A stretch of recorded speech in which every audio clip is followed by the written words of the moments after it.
The Heavenly Demon. Can't Live a Normal Life. By Sanchin. Chapter 5. Blood Fang. Part 1. The Outer Castle. This is a place where ordinary citizens live. Unlike outside the castle, it was not a slum but had well-made streets, restaurants, and a plaza where people could rest.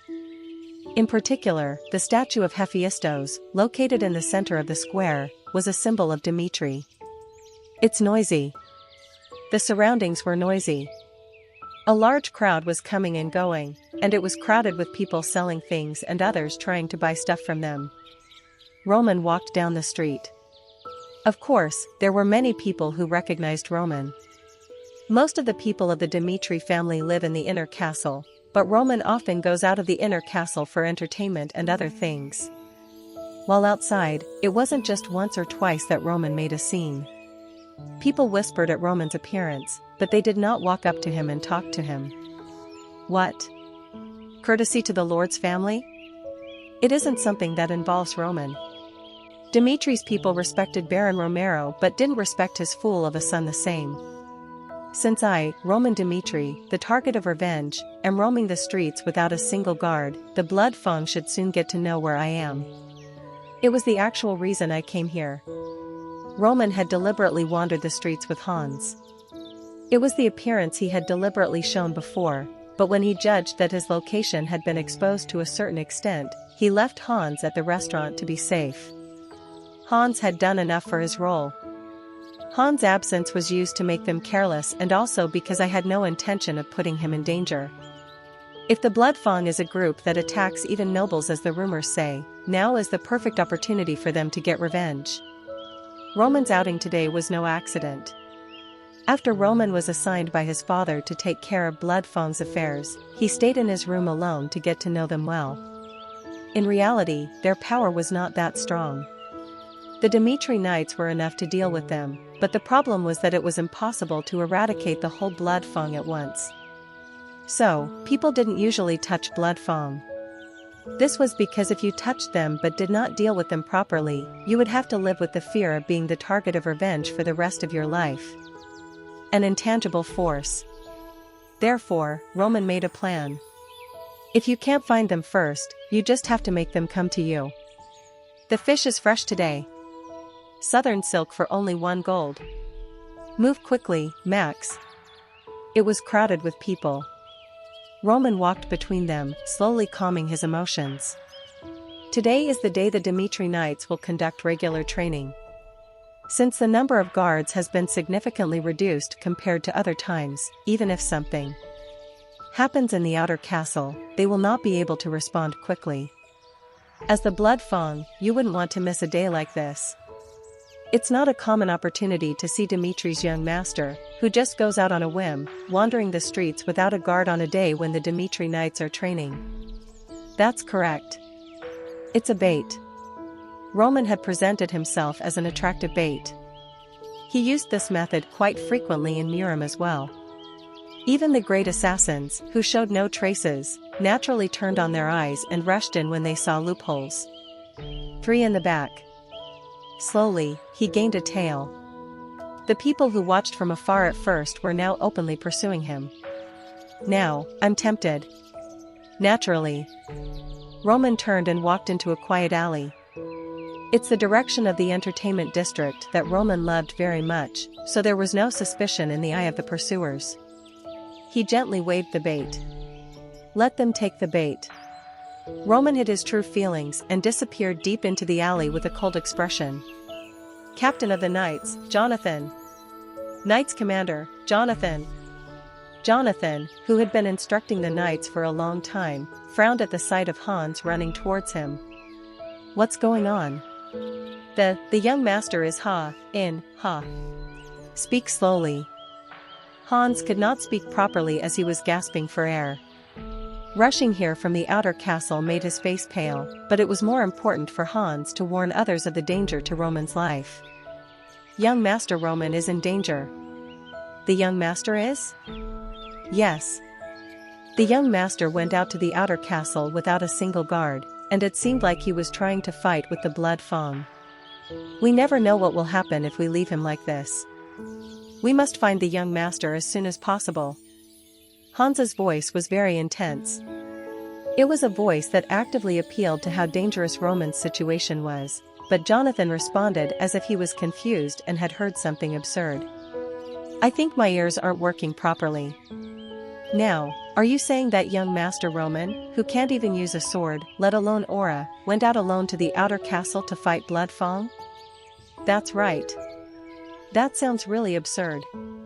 Jonathan grinned. He has been a knight of Dimitri since Baron Romero received the Dimitri estate and has experience teaching Roman and other young masters of Dimitri. The other young masters showed excellent qualities as swordsmen. In fact, they made rapid progress and advanced to the capital, but young Master Roman was an exception. He was weak, even among the weakest candidates. Above all else, his cowardly heart was a big problem.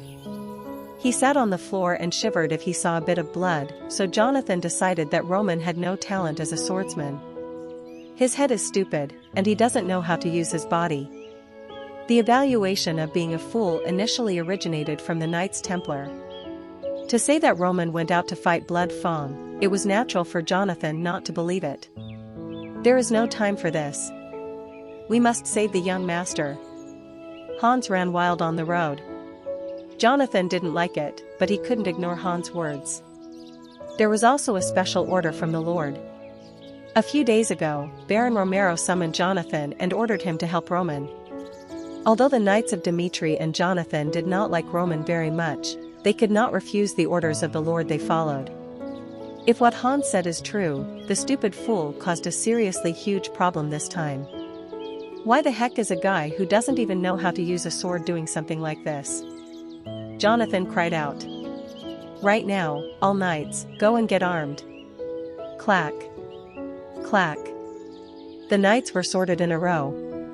Jonathan looked down at Hans with a fierce expression on his face. Guide me to where the young master is. In our land, it is unacceptable to dare to touch Dimitri's young master.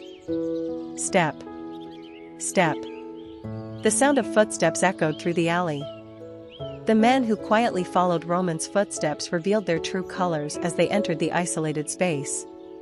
Step. Step. This is the Blood Fang's revenge. It happened in an instant. A man rushed at him instantly and stabbed Roman with all his might with the dagger in his hands. A surprise attack suddenly occurred without warning. Ordinary people would have been helpless in this situation, but Roman's reaction was quick. Swish. Roman dodged to the side by a hair's breadth. Then, he grabbed his opponent's arm with his armpit and snapped it. Crack. Ayawa. The man screamed. When he dropped the dagger in his hand due to the pain in his bizarrely broken arm, Roman caught the falling dagger and stabbed the man in his neck several times. Instantly, blood gushed out like a fountain. With a pale face, the man hurriedly tried to stop the blood from spurting from his neck, but there was nothing he could do about the blood seeping between his fingers. Shit. This son of a bitch. The men's expressions changed. They pulled out their weapons and attacked Roman at the same time. Swish. Weapons were swung from all sides, aiming for Roman's life. The sharp blades shone brilliantly in the sunlight, but they did not achieve their purpose and only ripped through the air. The men's faces suddenly hardened. If it was the Roman they knew, it didn't make sense for him to make such moves and dodge the attacks without much effort. Smack. Cook. Roman's kick explosively hit the man's stomach. The man tried to counterattack with a distorted expression of pain, but Roman escaped the attack range with a quick movement. Sensing his opponent's location quickly, Roman's fist pierced his face. His head spun around. Blood dripped from his mouth, and his teeth splattered on the floor like corn. Soon. Quack. Another man's scream was heard. While the man who had been beaten could not come to his senses, the dagger that Roman threw stuck into his thigh. The men were lying on the ground. In an instant, 3 people were defeated. The 2 men, who were still alive, were startled by the sight of their dead companion with a hole in his throat. How can this be? Is this really Roman? The intel was incorrect. No, their general knowledge was wrong. As far as they knew, he was never the kind of person who could produce an outcome like this. Is it just you guys? Roman's voice was dull. Roman wiped the blood off his face as if nothing had happened, and he looked around to understand the situation. There are no other enemies. At least, Roman's senses were saying that. There is no one capable of avoiding my senses in Blood Fang. In the next few days, Roman made a leap in physical development in just a short period of time. It was impossible for ordinary Murim members, but nothing was impossible for the heavenly demon who stood at the top of Murim. The heavenly demon arts. Murim's best breathing technique developed Roman's body quickly just by breathing. Only the heavenly demon and the heavenly demon arts could make such a miracle possible. It would take a considerable amount of time for Roman to reach a satisfactory level. Still, even if he recovered only 0.1% of his original strength, there would be no problem while dealing with Blood Fang. Roman was holding his breath. In his lower abdomen, some mana reacted. Roman's body, which was far from the ideal state, was already accumulating mana and entering a new state. If you kill us, you won't be safe either. We are the Blood Fang. The men were desperate. Since they were terrified, they tried to destroy Roman's will with words. You've already tried to assassinate and threaten me. Are you just stupid, or is that all you have to say? Roman squatted in front of them. Then, he cut their legs once more with a dagger. Slash. Kook. Only answer the questions asked from now on. If you answer me honestly, I'll give you a special chance to change your ways. What kind of, smack? Just answer my questions. Roman looked into their eyes.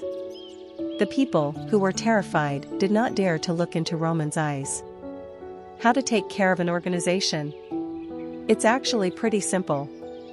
When you cannot know their true nature, you will figure out the leader at some point if you kill them one by one from the bottom. Roman laughed. Who is your superior? The conversation was short. The Blood Fang gang tried to keep the information secret, but they immediately gave out the information as soon as the torture began. He cut off the knuckles of the fingers. They could not hold out any longer when their eyes were being gouged out. There is a pub called Don's Do. We get our missions from there. If you say a special code, that's when they give you a mission, so we don't know more about it. Good. You should just have told me something like this first. Then, are you going to spare our lives? No, the only way to rehabilitate garbage is death. Stab. He pierced the man's heart with a dagger. There was no guilt. The heavenly demon cult was a place of survival of the fittest.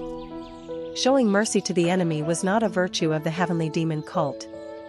Roman wiped the blood from his face with his sleeve and walked back into the bustling streets. One by one, Roman started laughing. He knew that he wasn't a good person.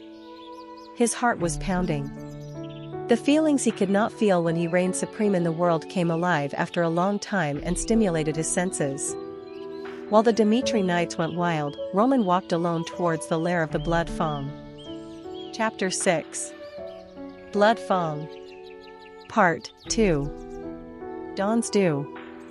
The town center was a place frequently visited by people.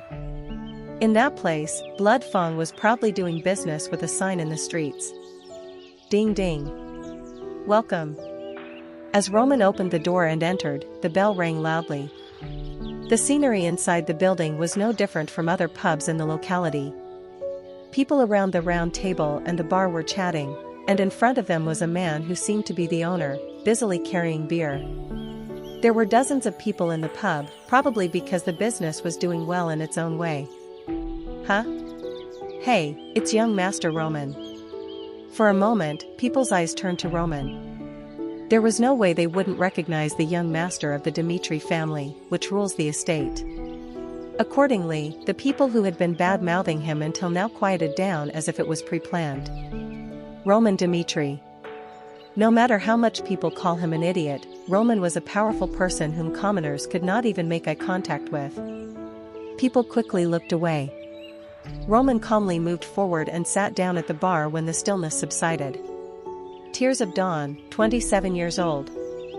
I'm sorry, but we don't have a drink called Tears of Dawn in our store. Can I recommend another drink? That's good too. Please make it as strong as possible. I have a lot of work to do in the morning, so I think I need to get a little drunk. The owner froze. His expression suddenly hardened. Tears of Dawn. A strong drink. Something you have to do in the morning. These lines, in succession, were the code set by Blood Fang. The problem was that the opponent was a familiar face, Roman Dmitri. People's eyes alternately looked at the owner and Roman in the quiet space.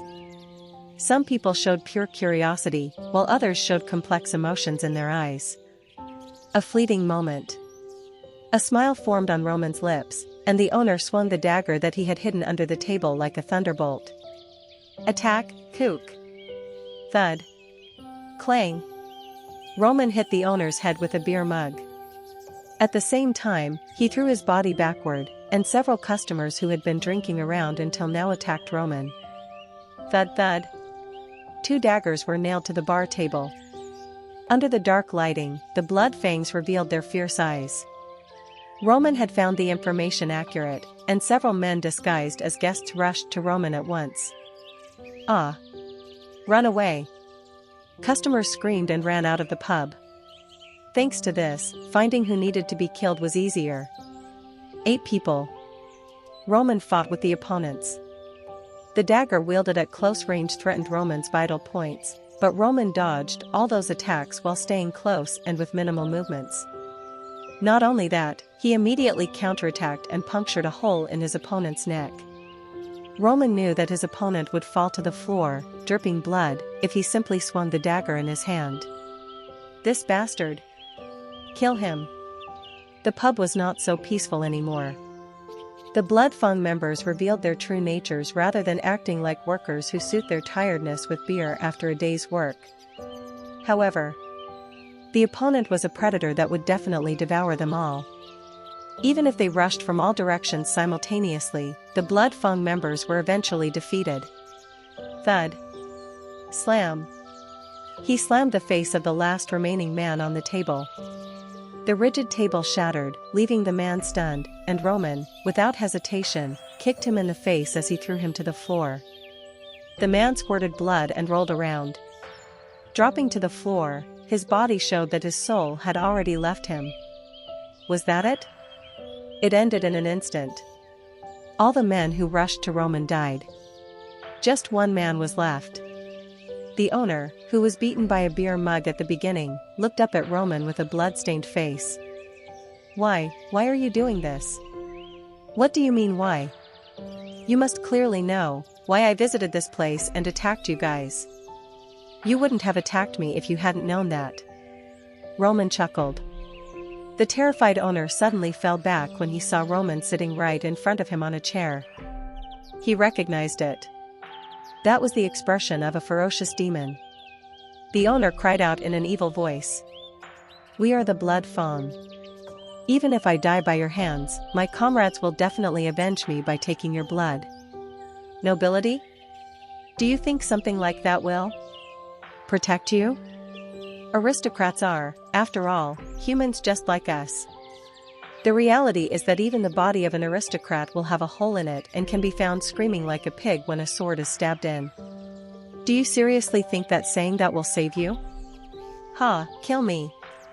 Members of Blood Fang are not afraid of death. Roman's smile widened. The more his opponent struggled, the more confident Roman became that this was where he wanted him to be. Yeah, I wanted to meet a guy like you. A person who is not afraid of death. Someone who will keep his mouth shut even if he is tortured and will somehow hide the information. A guy like that definitely knows valuable information. Roman stood up. Then he looked around and said in a very calm, subdued voice. Let's check out if you really are such a strong person who does not open their mouth to any threats. The will of the owner was strong. Unlike the guys who screamed and spewed out information like a child, even when he cut off his finger, he didn't open his mouth. However, Roman knew very well how to attack such a person. Is that a picture of your son? The owner's expression turned pale. In a single photo, which was placed in a drawer, he was happy with his son, who looked exactly like the pub owner. No, it's not. What do you mean no? He looks just like you. You bastard. You aristocrat bastard, are you seriously resorting to threatening my family? The owner shook his body and screamed. I chose right. Roman walked back to the pub owner and waved the picture in front of him with a cold expression. While researching the blood Fang, I found some very interesting information. The reason people fear blood Fang is that they will surely retaliate, even at the cost of their life. However, all suicide terrorists have one thing in common. They are people who owed a great debt to the blood Fang, but were not members of the blood Fang from the beginning. Obviously, this means that people who weren't malicious enough to commit suicide attacks turned into demons at some point. Why did they change like that? What the hell happened to them that they changed so much as a person? The owner kept his mouth shut. It didn't matter. With that kind of reaction alone, Roman's decisions were correct. Blood Fang commits all sorts of crimes to pay off debt. In the process, taking the debtor's family into slavery is a common occurrence. And that's the truth about blood Fang. Blood Fang isn't really a group of demonic humans that are willing to risk their lives, but people who have been put into a corner to get revenge by threatening their families as hostages. How is it? Isn't that a pretty plausible hypothesis? Still, nothing has changed. Blood Fang will surely take revenge. Pfft. Roman laughed. What stupid people. From the moment he admitted Roman's hypothesis, the pub owner had no idea what trap he had fallen into. I promise in the name of Roman Dmitri. If you don't give me any information, I'll go back to the inner castle and give orders to the knights of my family. The 4 children in this photo, find them and kill them. And killing them quickly would not be good, right? So, I will order them to kill your children, who will surely beg to be killed off quickly, a slow and painful death. What did you just say? What? Do you think I can't do that? You are a noble. How could a noble? That's just prejudice. If our family is being held hostage and used, then we have no reason to leave your family alone. The world of survival of the fittest. In that world, defeat means death. Justice? Don't make me laugh. That doesn't mean anything. In reality, you have to do anything to win, and the fact is that Roman has no hesitation in doing such actions. Because he had shown all the respect he could to his fiancée, who was soon to part ways with him. Because he accepted Hans, who was only a servant, as his own person. The origins of Roman have not changed. Humans have various aspects, and Roman, who had lived as the heavenly demon, also had one aspect as the appearance of a demon. Roman said coldly, remember wisely. I'm not at all concerned about the well-being of the guys I classify as enemies. No matter how they die or what kind of pain they get, I am the type of person who can regard the lives of those who disturb my well-being as less than a fly. So, think very carefully. If the lives of your family are in danger anyway, will you bet on Blood Fang, who enslaved your family, or will you give accurate information to me so that I can take care of Blood Fang before they touch your family? Roman spun the dagger round and round. Then, he banged the dagger on the head of his son in the photo. Come on. Choose quickly. At that moment, the owner was sure. Roman Dmitri. He knew that he wasn't the person he knew before.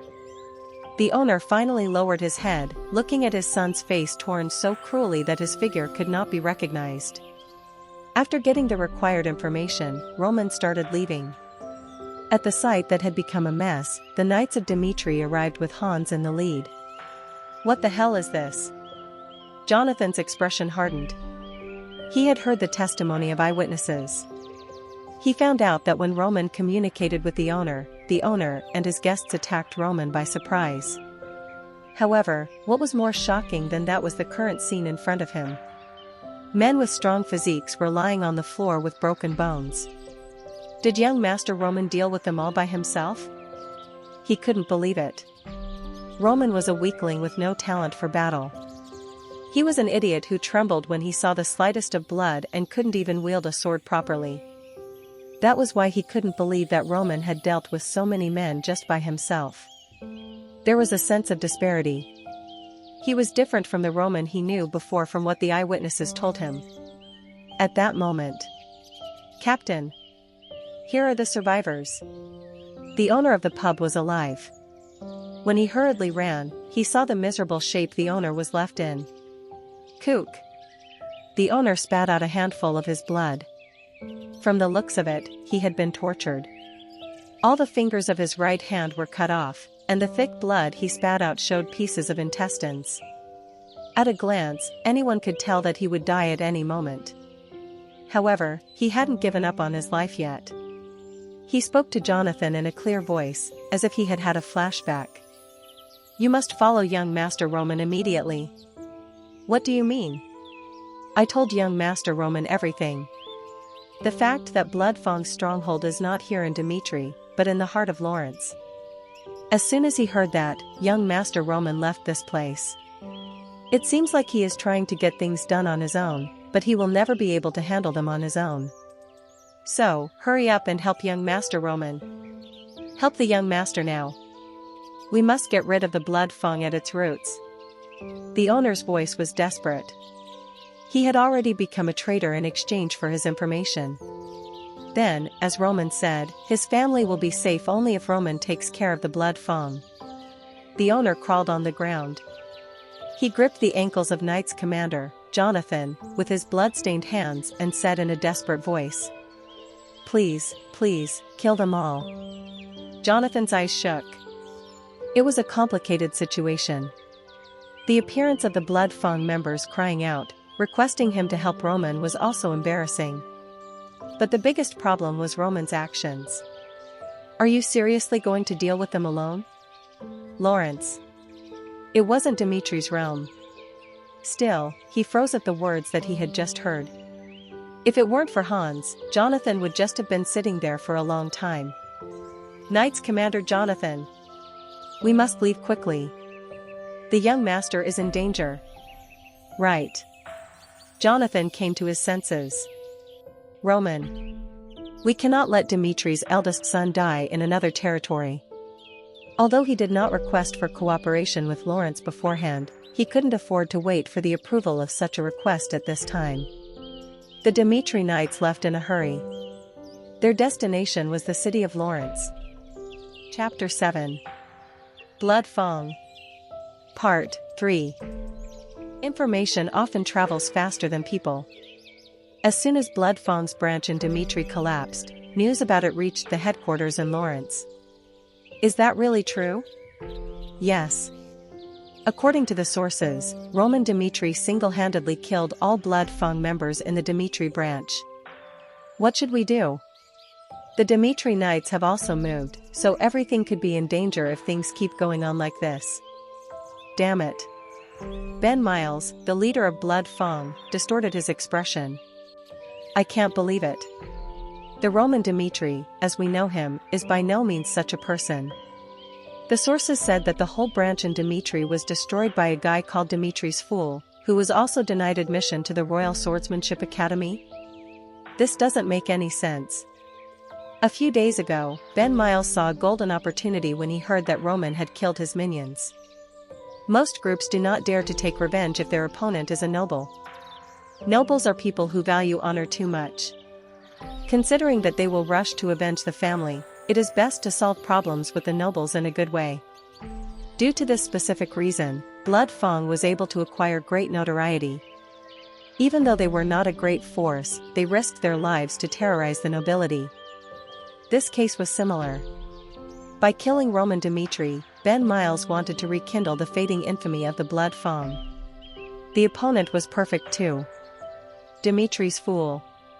Despite him being Dimitri's eldest son, Baron Romero is rumored to fully support his two younger sons rather than Roman. Maybe he would rather like Roman's death. When he had finished calculating his profit and loss, Ben Miles boldly ordered his subordinate to kill him in the center of Dimitri for everyone to see. He was sure that his plan would work without a hitch. Nobles are, in the end, humans as well. The opponent is bound to bleed and die if the sword protruding from the shadow pierces the body. However, the results were much different from what he expected. Not only did the gang members who followed Roman suffer, but the Blood Fang's Dimitri branch was also completely destroyed. If we run away like this, our notoriety will end here. His reputation was the problem. I thought it would be easy because he was known as Dimitri's fool, but if rumors spread that such a guy defeated us, our future activities would definitely become difficult. In the end, it was a situation where it was necessary to make a choice. Of course, disbanding the gang members will ensure immediate safety, but gaining back the same notoriety as before will become virtually impossible.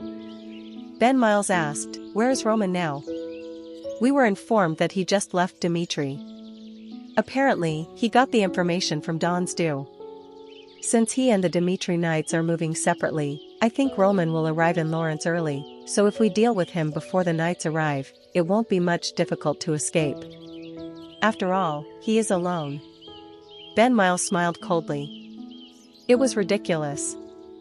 How lowly did he think of Blood Fang that he would have dared to attack Dimitri's stronghold by himself? He is even coming as far as Lawrence, which is several tens of kilometers away from Dimitri. This is an issue that we should never run away from. I have no intention of clashing with the Dimitri Knights, but I have to at least deal with the kid who doesn't know his place. Gather the members right now. Today, we will kill Dimitri's young master and once again make the Blood Fang notorious. He had a leader-like determination. At least at that moment, Ben Miles was convinced he was right. The time when the Dimitri Knights arrived at Lawrence's estate was when the sun that had risen in the middle of the sky was setting a little bit. It took longer than expected. As an incident occurred during training, there were many factors that slowed down the Knights. Lawrence's wall could be seen from afar. Captain Jonathan, who took the lead, revealed the purpose of the visit. "This is Jonathan, the commander of the Knights of Lord Baron Dimitri's family. I know that young Master Roman, the eldest son of the Dimitri family, has entered Lawrence. Open the gates now. Right now, Blood Fang is aiming for young Master Roman's life." Each second was precious.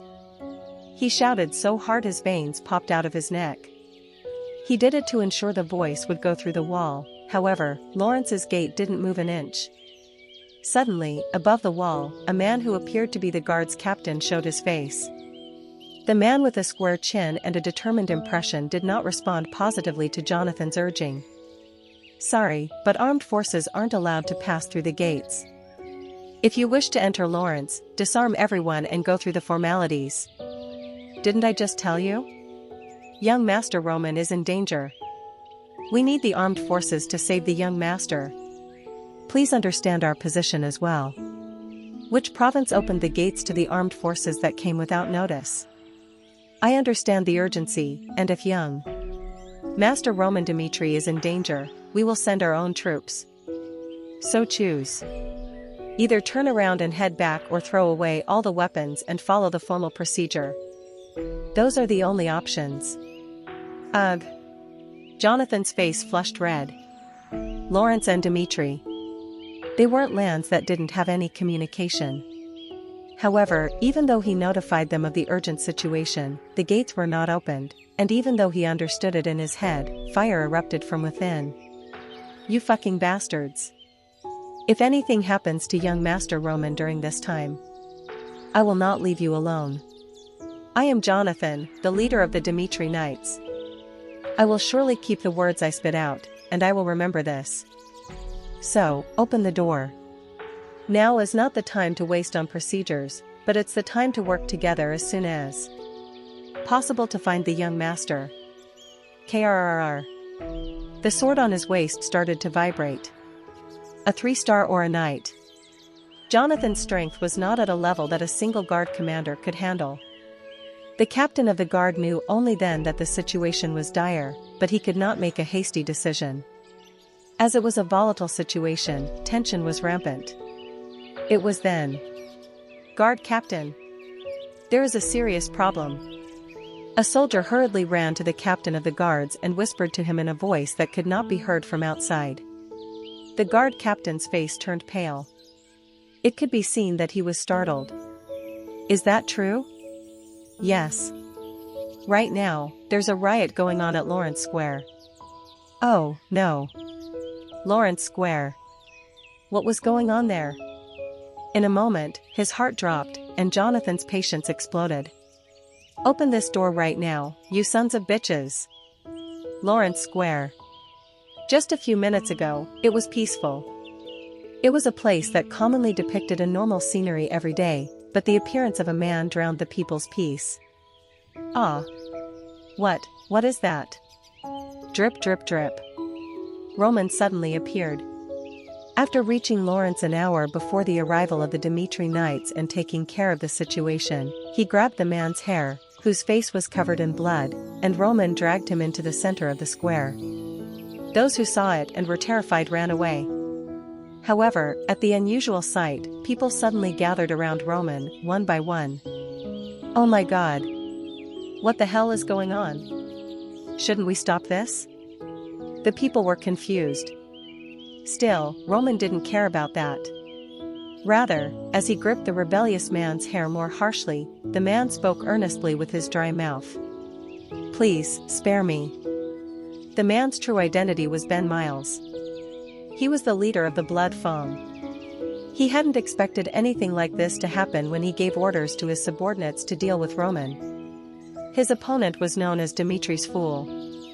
He decided it would be enough to deal with him quickly and hide, but what happened after that was still unbelievable. Roman had arrived at the base of Blood Fang. Soon after that, the massacre began. Dozens of gang members rushed at once, but Roman didn't back down, and when the sword flashed, the gang members fell while spurting blood. An unbelievable sight. His eyes twitched. The boundaries of common sense have already crumbled within his sight. Is this really the one who's called Dimitri's Fool? He couldn't believe it even though he saw it himself. Since information is everything, criminal gangs knew how pathetic and insignificant Roman was. If Roman were such a great person, he wouldn't have even dared to fight him.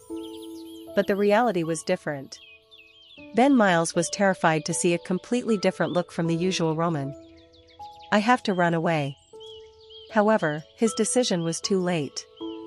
When he decided to take care of Roman, he already had his options limited down. As a result, Ben Miles ended up like this. He couldn't wake up due to the tingling pain and couldn't even see the blood dripping down from his forehead.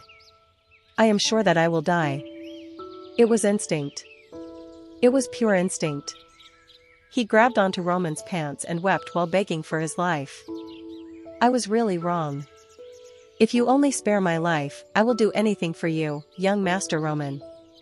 I will dedicate the Blood Fang organization to the young master, and I will also give you all the gold and silver treasures I have collected. So, please spare me. You can just think of it as sparing a petty dog that doesn't even know its place. If the young master shows mercy to me just once, he will gain a dog that will give its life for him. He was totally desperate. The people's stares and his reputation weren't important to him now. He struggled and laid down everything he had just to live. He begged for his life. Roman stopped walking. A dog that will give its life for me. Pfft. Roman laughed. As soon as he reached the center of the square, he looked down at Ben Miles. You should have made that decision before you showed your teeth to me. Young master, please. Grip. He grabbed his head tightly. Then, he announced to those who were watching. This person I am holding now is the leader of the Blood Fang. He is the one who sucked up the blood of innocent citizens with usury.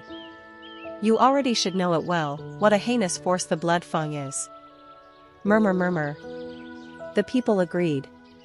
Conversations began on the two sides. The identities of Roman Dimitri and Ben Miles forced them to panic. Seeing the leader of the Blood Fang, their blood boiled. In the heightened mood, Roman did what he had been trying to do since he set foot at Lawrence. Blood Fang even extended their demonic beasts to Dimitri. With their obscene methods, they plunged Dimitri's citizens into hell and even showed intent to kill me, who interfered with them. Bloodfang's sin is clear as crystal. Therefore, in front of you, I will get rid of this evil at its very roots." There was no time for them even to blink. As soon as the words were finished, Roman slammed Ben Miles' face to the ground. Slam! Blood splattered on the ground. His face crushed, and Ben Miles' pupils dilated. That was the end of it. Ben Miles, who had begged countless times for his life while being dragged along, became limp and did not move. People held their breath.